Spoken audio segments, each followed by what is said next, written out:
Turma de segundo ano, continuando a comentar sobre as provas que vocês fizeram, fazendo uma análise sobre cada uma, sobre os trabalhos que vocês apresentaram.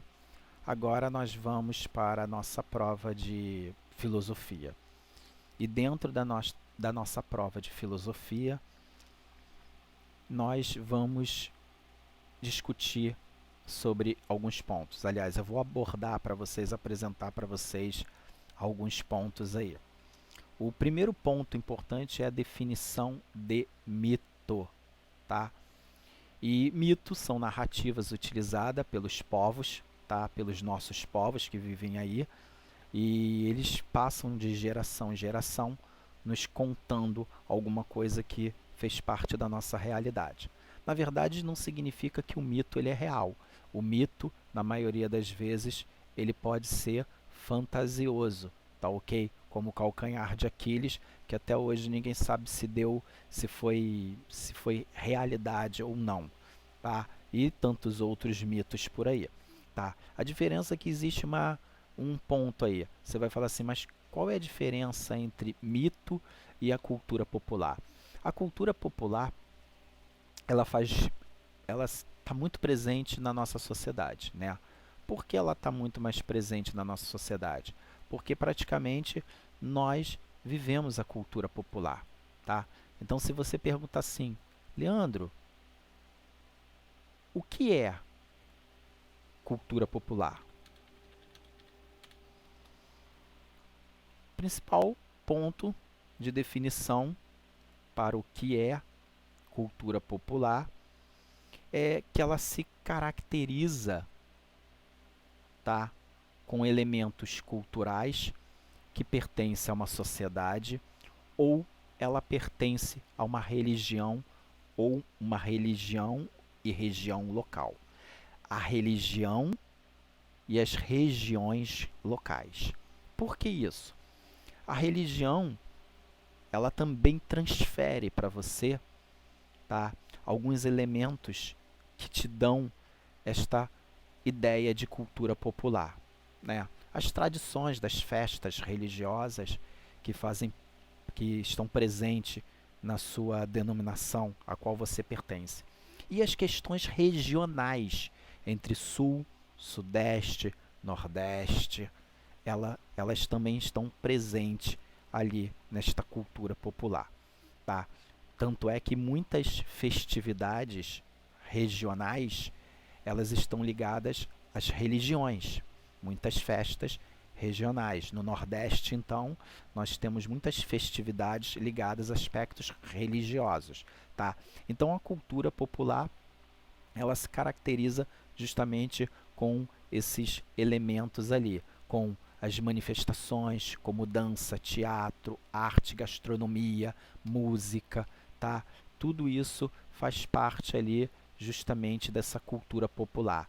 O mito, ele não é real. O mito, ele é contado, mas ele não é real. Ele não faz parte da minha sociedade, ele não faz parte da minha vida. O mito é apenas algo que é passado para você, mas o mito ele não é real. Tá bom, galera? A questão número 2, ela traz para você um aspecto interessante sobre Sócrates. Sócrates, ele, através de uma linha filosófica, ele procura dentro do homem, tá, definir uma verdade. Então Sócrates, ele pergunta para o homem alguma coisa nesse ponto de vista. Então o intelector, né, a pessoa, ela é levada a descobrir a verdade sobre alguma coisa. Para entender melhor a questão número 2, Sócrates, ele lhe faz uma pergunta e você responde. Aí você vai perguntar, poxa, Leandro, eu ainda não entendi. Vamos lá então. Se eu chegar hoje para você e falar assim, o que você deseja? Você fala assim, poxa, Leandro, eu quero um carro, beleza? Eu vou lá, compro um carro e te dou. E você diz assim para mim, poxa, Leandro, eu queria um HB20, você me deu um Fusca. Ué, peraí, calma aí. Eu lhe perguntei o que você quer. Você falou para mim que queria um carro. Ué, tá aqui, te dei um carro. Ele tem volante, ele tem 4 rodas e ele anda. Bota gasolina e ele sai andando. É isso que Sócrates faz com você. Sócrates, ele busca dentro de você mesmo, ele procura dentro de você mesmo, a qual você é levado a descobrir alguma coisa. Então, assim, ele começa a buscar em você a realidade. Ele começa a buscar em você o ponto de vista da realidade do pensamento. Essa é a questão. A famosa frase de Sócrates, conhece-te a ti mesmo, essa frase, conhece a ti mesmo, venha conhecer a ti mesmo, tá? Significa que você não se conhece, porque você não consegue responder com firmeza o que é você, os seus desejos, o que você quer, o que você busca, o que, na verdade, você procura. Tá ok? Então, qual é a sua verdade? O que você procura? Tá? Esse é o principal ponto, tá? Em que Sócrates, a partir daí, ele vem justamente com aquela ideia. Ele busca uma linha filosófica, ele olha para você e dentro de você ele busca a verdade. A verdade em cima do quê? A verdade em cima do seu pensamento, do que você pensa, de como você age. Então, a partir daí, dessa grande análise, a definição principal é onde você, indivíduo, vai automaticamente buscar respostas para as suas próprias perguntas. Então, você tem que se trabalhar automaticamente. Você tem que trabalhar a sua mente para buscar as respostas que você tanto deseja. Então, Sócrates ele trabalha com isso. O intelector é levado a descobrir a verdade sobre algo, sobre alguma coisa. A questão número 3, onde pede para você descrever as 5 formas de conhecimento de Aristóteles, elas estão na página número 13, ali, na unidade 5, tá? Sensação, memória, experiência, técnica ou arte e ciência. Essas 5 formas aí, primeiro, sensação, tá? É a primeira forma de conhecimento do mundo, tá? Que é quente, frio, áspero, liso, macio e por aí vai, tá?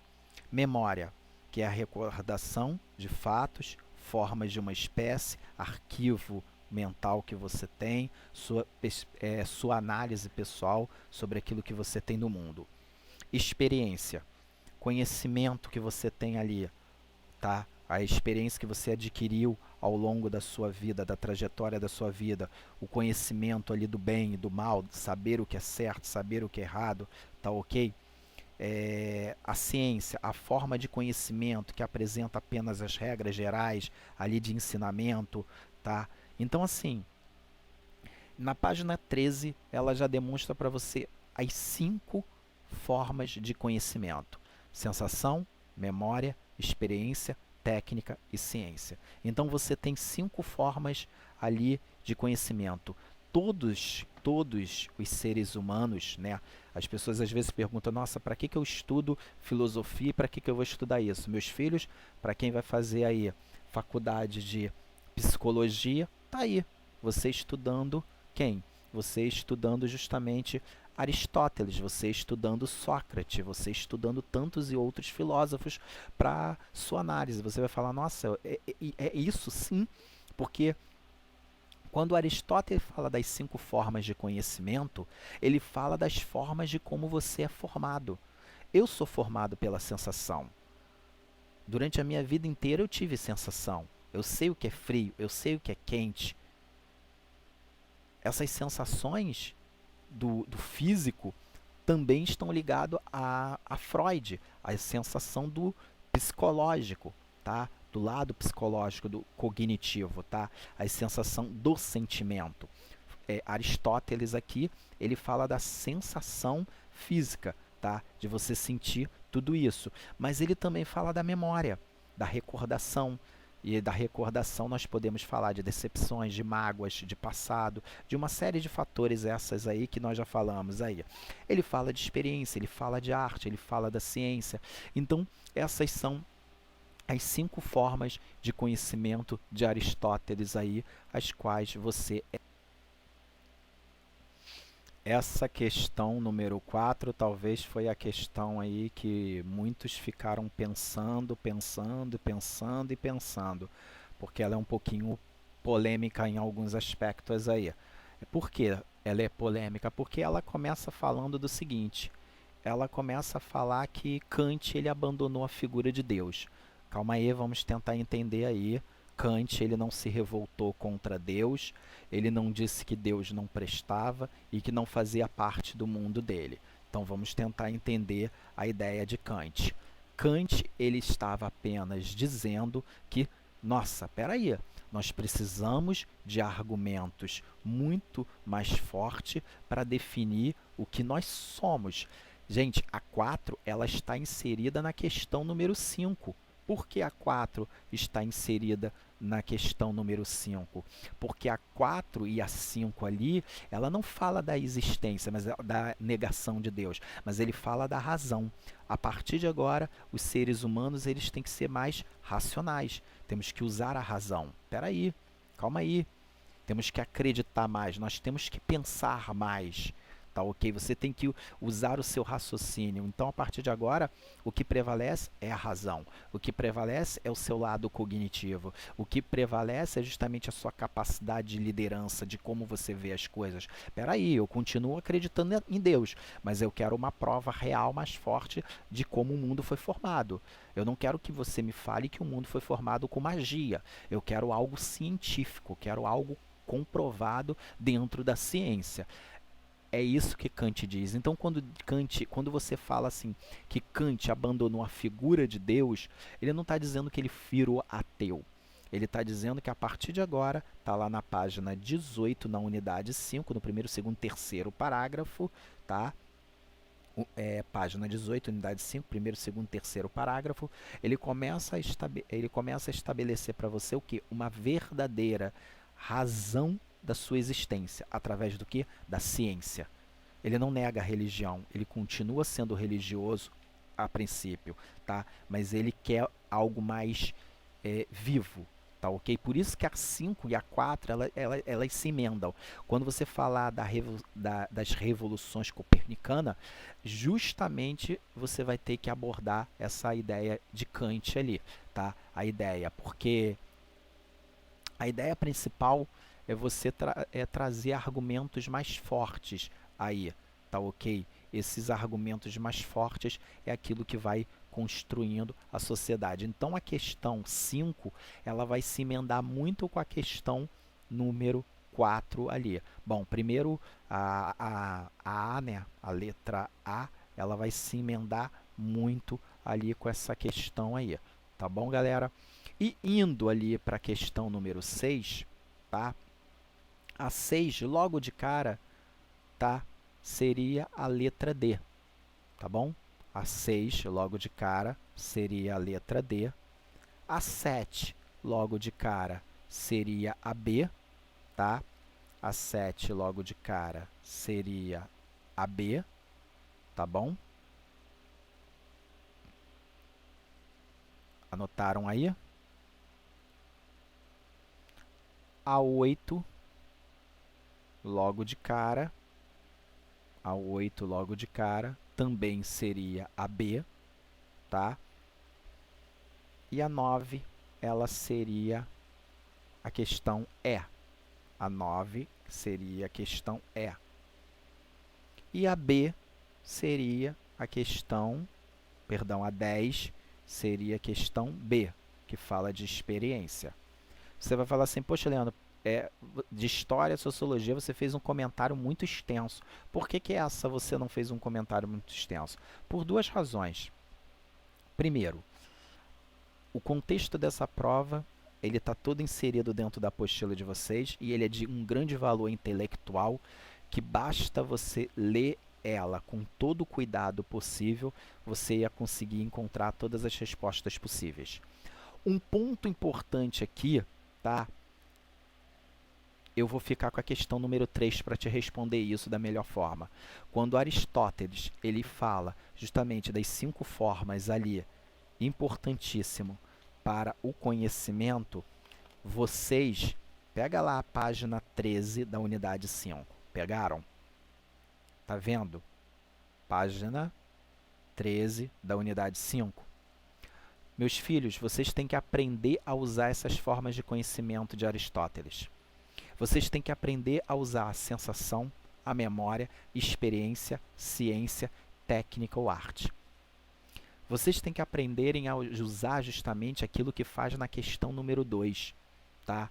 Na questão número 2, quando ela fala através da linha filosófica, Sócrates procura dentro do homem definir qual verdade, qual é a verdade. Isso é uma pergunta para você.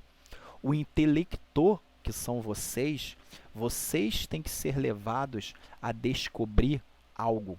Vocês têm que ser levados a descobrir a informação. Vocês vão atrás da informação, mas vocês vão produzindo conhecimento.